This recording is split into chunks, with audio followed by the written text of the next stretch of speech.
UDF സ്ഥാനാർത്ഥി രാജ്മോഹൻ ഉണ്ണിത്താന്റെ ഉദുമ നിയോജക മണ്ഡലത്തിലെ സമ്പൂർണ്ണ തെരഞ്ഞെടുപ്പ് പര്യടനം ദേലമ്പാടിയിൽ ആരംഭിച്ചു. DCC പ്രസിഡന്റ് PK ഫൈസൽ ഉദ്ഘാടനം ചെയ്തു. ഏറ്റവും വിലക്കുറവിൽ ഏറ്റവും മികച്ച ഫർണിച്ചർ ഉൽപ്പന്നങ്ങൾ സ്വന്തമാക്കുവാൻ നാലപ്പാട് ഇന്റീരിയേഴ്സിൽ തന്നെ വരണം. Nalappad interiors, opposite KOL hospital, Nullippady, Kasaragod. മണ്ഡലത്തിൽ നടത്തിയ വികസന പ്രവർത്തനങ്ങളും നാടിന്റെ പൊതുപ്രശ്നങ്ങളിൽ സജീവമായി നടത്തിയ പാർലമെന്റ് ഇടപെടലുകളും അക്കമിട്ട് നിരത്തിക്കൊണ്ടാണ് UDF സ്ഥാനാർത്ഥി രാജ്മോഹൻ ഉണ്ണിത്താന്റെ വോട്ടഭ്യർത്ഥന. മലയോര മേഖലയിൽ വൻ ജനക്കൂട്ടമാണ് സ്ഥാനാർത്ഥിയെ സ്വീകരിക്കാനെത്തിയത്. പരമാവധി വോട്ടർമാരെ നേരിൽ കണ്ട് വോട്ട് അഭ്യർത്ഥിക്കാനുള്ള ശ്രമത്തിലാണ് രാജ്മോഹൻ ഉണ്ണിത്താൻ.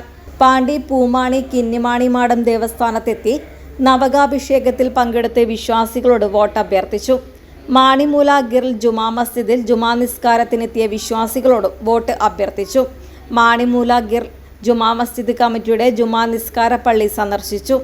പരപ്പ, പള്ളങ്കോട്, കുയിത്തൽ, പാണ്ടി, ശങ്കരമ്പാടി, മാണിമൂല, ബന്തടുക്ക, പടുപ്പ്, കരിവേടകം, കുറ്റിക്കോൽ, പള്ളത്തിങ്കാൽ, മുന്നാട്, കാഞ്ഞിരത്തിങ്കാൽ, കുണ്ടംകുഴി, കല്ലടക്കുറ്റി, പെർലടുക്കം, ആയമ്പാറ, കുണിയ, നിടുവോട്ടുപാറ, കായക്കുളം, നാലക്ര, കാലെടുക്കം, താന്നിയടി, അമ്പലത്തറ, ചാലിങ്കൽ എന്നിവിടങ്ങളിലെ സ്വീകരണത്തിന് ശേഷം കല്ലിയോട്ട് പര്യടന പരിപാടി സമാപിച്ചു.